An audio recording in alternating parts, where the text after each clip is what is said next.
EWA Radio, the podcast of the Education Writers Association. I'm public editor and your host, Kavitha Cardoza. I'm delighted to welcome Topher Sanders to EWA Radio today. He was recently on a team that covered former President Donald Trump's family separation policy and won Peabody and Polk Awards. They were also finalists for the Pulitzer Prize. Topher also co-founded the Ida B. Wells Society for Investigative Reporting, a nonprofit working to increase the number of investigative reporters and editors of color. Today, Topher doesn't cover education. He covers railroad safety for ProPublica. But in a nod to how all roads and tracks intersect with the education beat, he recently covered a story about how trains blocking crossings in Hammond, Indiana, were preventing children from getting to school. The piece and the accompanying video by Investigate TV was heartbreaking, terrifying, and infuriating. Welcome to EWA Radio, Topher. Thank you for having me. Topher, I would love to begin this chat with you reading a bit of your piece. Can you start with the paragraph, news accounts chronicle horror stories, and then end with risk to get to school? Absolutely. News accounts chronicle horror stories. Ambulances can't reach patients before they die or get them to the hospital in time. Fire trucks can't get through and house fires blaze out of control.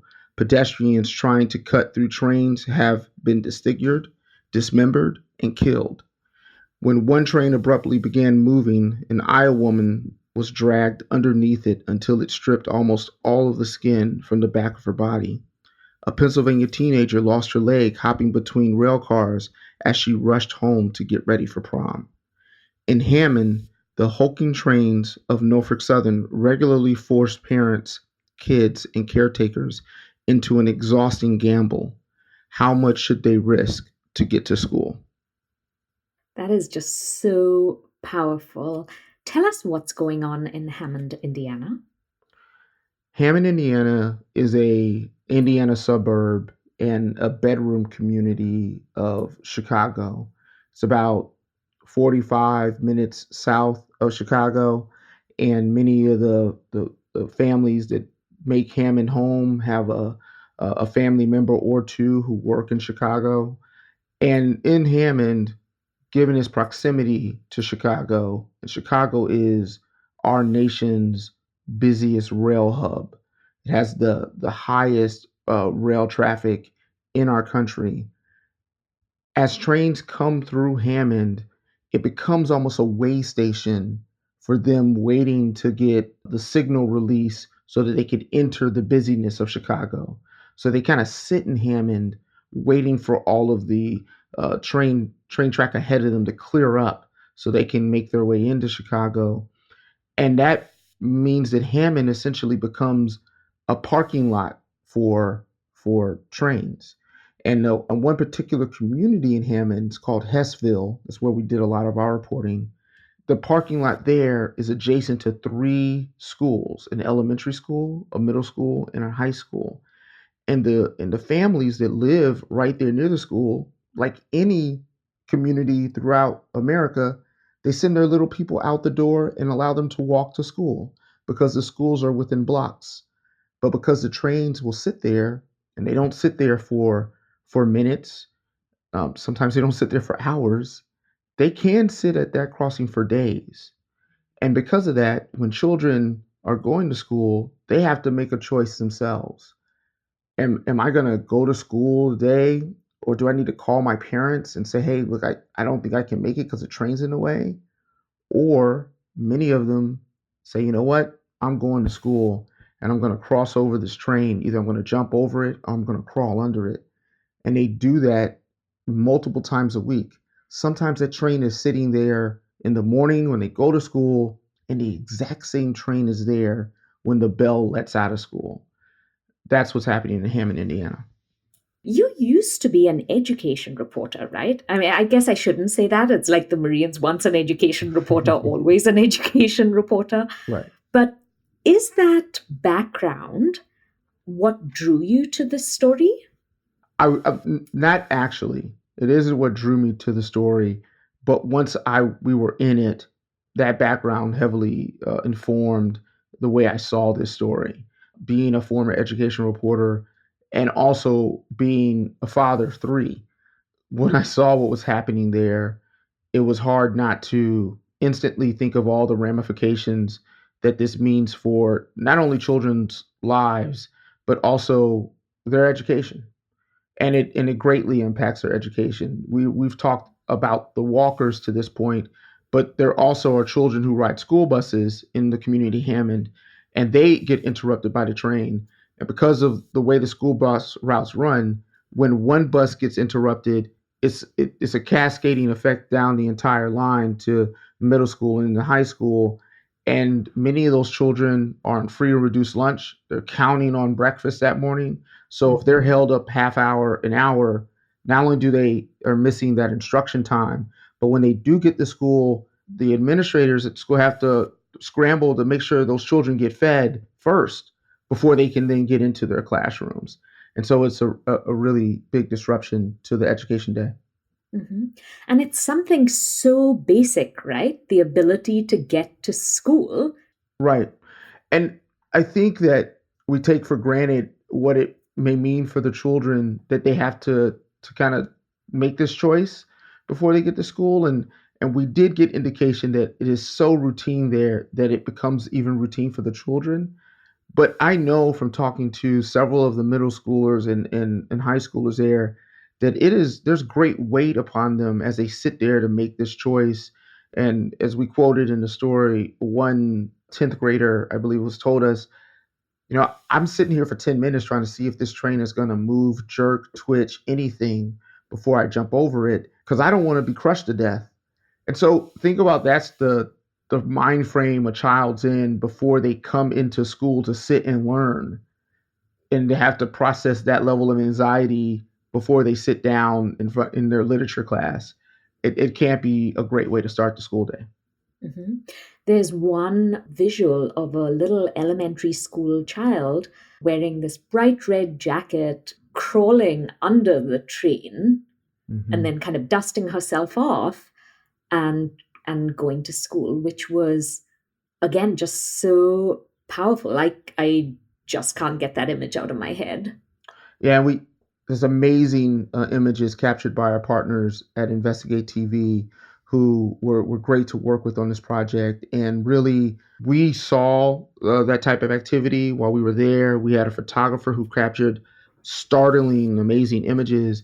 But seeing the moving video of the little girl trying to get her way to elementary school and crawling under the train, that video really brings it home for what that means to a community. Because as you talk about her, and she's kind of, you see her little body moving under the train. Not only did she, when she get on the other side, she had to stand up. She had to grab her book bag out from under the train. Then she had to grab her water bottle out from under the train. And then she throws the book bag over, and she's still standing, straddling the rails, where if the train had jerked or moved at any moment, she would have been in great jeopardy. But for her, and the rest of the world has seen edited versions of this. We've seen the unedited version, so we see her face. It's it's business as usual for this little girl, and that shouldn't be the case. Right. That's, I think, what makes it so horrific, that somehow this is normalized for this little girl. How did you find out about this story, Topher? So we're working on a broad trains project and have been for the better part of a year. In doing that, we've been looking at all of the challenges some communities face with trains, and as the train business has gone through twists and turns in the last few decades. They've landed on business practices that make their trains bigger, and as the trains get longer, they disrupt more and more intersections throughout communities. So we were calling around and talking to communities that have raised concerns and issues with this. And in Indiana, lawmakers have tried for several years to pass state laws that would impact the trains. And once we saw some of that legislation, we reached out, and as we talked to lawmakers, they said, "Hey, Hammond, Indiana is where you want to go if you want to see how this impacts communities." And one lawmaker in particular, Carolyn Jackson, who lives in Hammond, she's the one who really directed us there. And once we got our feet on the ground, it didn't take long for us to see exactly what was happening. Day one, we began to see children jumping through the trains, and as we talked with students headed to school, they said, "Yeah, man, we jump the trains all the time here. Like, how else are we going to get to school?" And also the principal knew about it, the mayor knew about it. Like they just didn't know what to do basically. Local communities, state governments have absolutely no control or power over trains that block intersections. They couldn't make any of these trains move because they don't have the authority to do so. They can't find these trains because they don't have the authority to do so. In some states, they had laws on the books that if a train blocked a crossing for more than 10 minutes, more than 15 minutes, they could write them a ticket. Well, the railroad started challenging those policies in court, and eventually, once it gets to state supreme courts, those laws are being tossed out with the judges saying, "Hey, unfortunately, this is a space that only the federal government can regulate. Only Congress can give the federal government power to do this, and Congress has yet to do that." And this is not just an issue affecting Hammond. You write the Federal Railroad Administration, the agency that regulates all rail safety, started a public database for complaints about blocked crossings. And they got more than 28,000 reports of stopped trains last year alone. You had written, among them were thousands of dispatches from 44 states about pedestrians, including kids, crossing trains. Someone in North Charleston, South Carolina, summarized the situation in 3 words: WTF. That's right. It's all over the country. It's not just Hammond. It's not just Indiana. We've seen this issue in Kansas. We've seen this issue in Alabama. We've seen this issue in Louisiana. We've seen this issue in Tennessee, Ohio, Florida. The list can go on and on where people have reported not just pedestrians trying to get through or over the trains, but children coming home from school, going to school. In Texas, Congresswoman Sylvia Garcia, when our teams, when we put together an interview with her, she said, "Hey, that's happening in Houston, Texas too. Here are the pictures." So all over the country, Mhm. communities are dealing with this issue, and it is having an impact on our children. Um, Topher, one thing I loved about the story is that the children are always front and center, even though you spoke to a lot of other people, including school officials, the mayor, the US Transportation Secretary, railway officials. Like, how did you decide to structure this story? Can you walk us through your process? Like, even how many times did you visit? For how Mhm, long? mhm. Like, what was that like? Right. So between our two combined teams, ProPublica's teams and Investigate TV, we were on the ground probably 5 or 6 different occasions. I know that when me and Dan Schwartz visited Hammond, were there for 3 or 4 days in a stretch, talking to community members and kind of watching the intersections that have been known to be trouble spots. And when we walked away from Hammond, we talked to police and fire because I want your listeners to understand that it impacts first responders, it impacts grandmas trying to get to the pharmacy and grocery store. It's highly disruptive, not just to children, but to all these other aspects of a community. But the thing that stuck with us, the thing that was we all kept coming back to, were the children.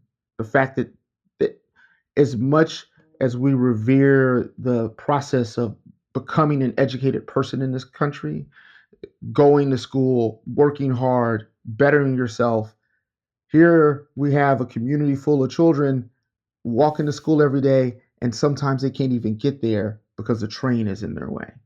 So that was the thing that just sat with all of us as a reporting team, and it was so clear to us that it was the central core of our story. I want to talk a little bit about the collaboration with investigative TV. I've met several print reporters, Topher, who are very hesitant, though, to work with video crews. I mean, radio they kind of tolerate, but video they are like, no.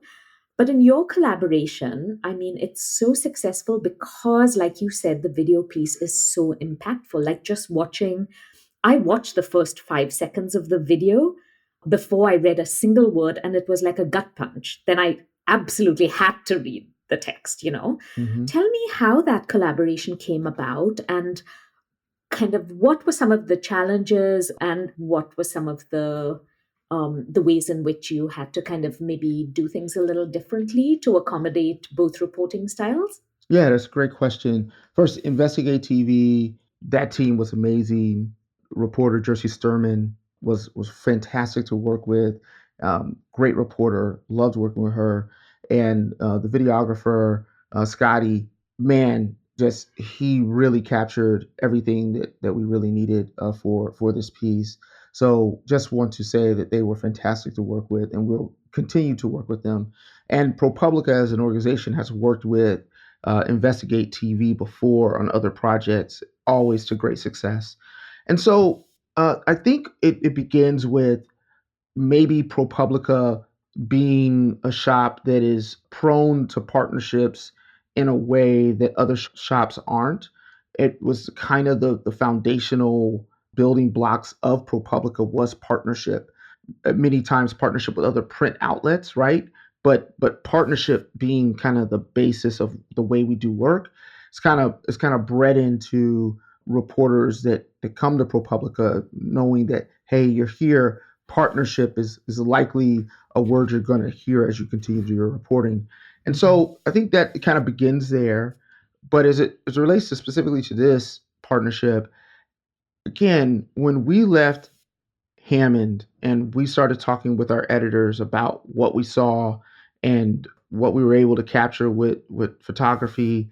And we talked about the power of all of that. It was very clear to us because we had received video from some of the parents that live in Hammond that just routinely are taking their kids back and forth to school. They had shot their own video of this and how frequently it occurs. And that video was staggering. We knew that if we were able to partner with a great reporting crew like Investigate TV, that what it would yield would be transformative. And so that's where that started. The idea of let's see who may want to be on this ride with us, and Mhm. Investigate TV were ready and willing and did a great job.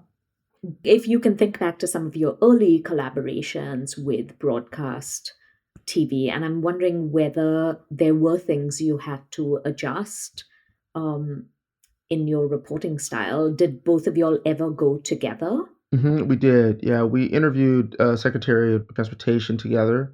We collaborated on many of the interviews, even if we weren't there together. Either putting some of the interviews together and kind of having shared in voice and introduction with folks. There were sources that Investigate TV was very well suited to make the intro and be the lead on making that interview take place, and then vice versa. And we just were in constant communication to make sure that went smoothly and that everyone felt heard and that everyone felt like they had a seat at the table as it pertained to how an interview would be conducted and what questions would be asked, etc. And I think that for me as a reporter, the one of the bigger challenges was that um, we were also looking to land. There was another story in this series that preceded it about the length of trains, and while we were in the middle of that reporting and trying to get that story finalized, because of the long lead time that TV needs to be successful, there were reporting journeys that needed to take place for the television team in order for everything to work out. And I, as a reporter, wasn't quite ready to move yet, but we had to find the places where we could flex and so that everything would work out. So that was more of like a timing thing. If you think about kind of like a jump rope, it was just making sure that everybody was clearing the rope at the right time so we didn't all get tangled up. That was probably the biggest challenge of executing this from my standpoint. What happened after the project was published? You mean as far as impact? Yes. When this story published, the impact was almost instantaneous. Several things happened pretty much almost immediately. One being that although, as we talked to the regulators, they said that these safety advisories were on their way, but within a day or two, the regulators issued a safety advisory that dealt a lot with blocked crossings after our story ran, and then also there was a public meeting locally in the community about a potential solution for motor vehicle traffic backup that is a result of the block crossings. Uh-huh. And that overpass is going to be great for first responders and for cars, but not great for children. So that meeting happened that night, and the article and our partnership with Investigative TV was mentioned in during that session, as people came to the mic to express their concerns around the children, and a great many speakers that night did that.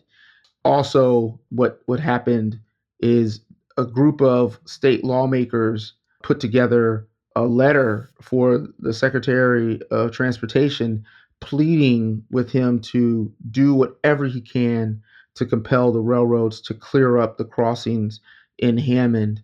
But then the thing that probably was most surprising to all of us was that we published on a Wednesday, and the very next day, on Thursday, the CEO of Norfolk Southern called the mayor of Hammond to discuss potential fixes to the problem, said he was shocked by what he saw in the reporting. The mayor would not get into details, but he said that if everything goes the way he hopes it does, based on the tenor of that call, that it would be a tremendous outcome for the children of Hammond. And this is after, like, for ages, he couldn't get a call, right? He had tried to get in touch with this person and was just not getting callbacks.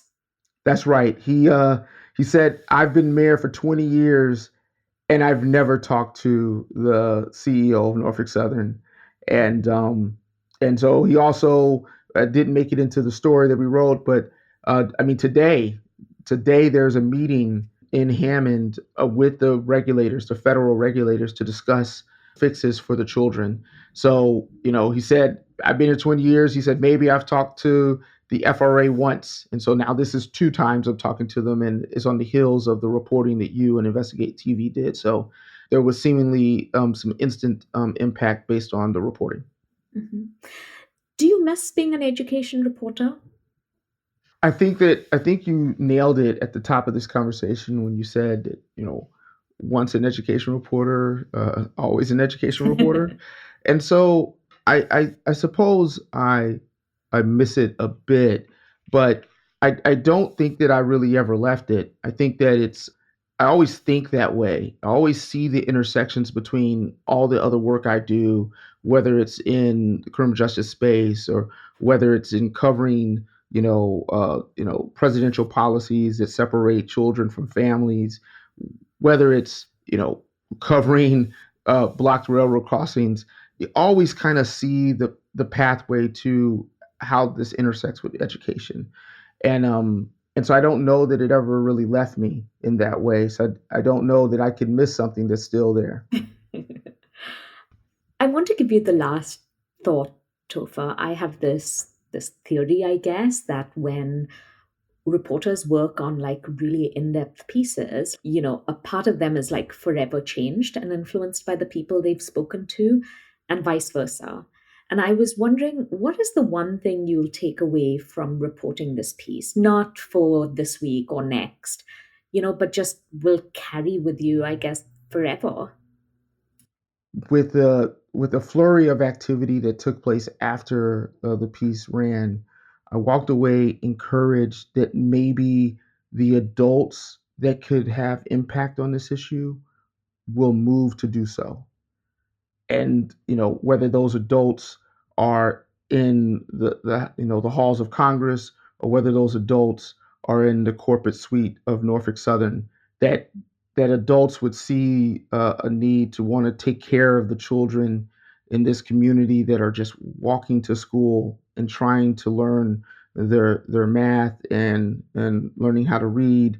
That's something that everyone would make their priority, and want to create a solution that allows them to do that. We've been talking with Topher Sanders, a reporter for ProPublica. You can follow him on Twitter at Reporter Topher. That's Topher. Thank you so much, Topher, for making the time to chat. Thank you so much for having me. This is really fun. Thank you for having me. That wraps up this episode of EWA Radio. I'm Kavitha Cardoza. Do you have any questions for Topher? Let's continue the conversation on Twitter at EdWriters. Special thanks to Angelina Liu and Kristan Obang from EWA and Raul Garcia for production assistance. The mission of the Education Writers Association is to strengthen the community of education journalists and improve the quality of education coverage. For more than 75 years, EWA has helped reporters get the story right. Thanks for listening and lifting up education journalism.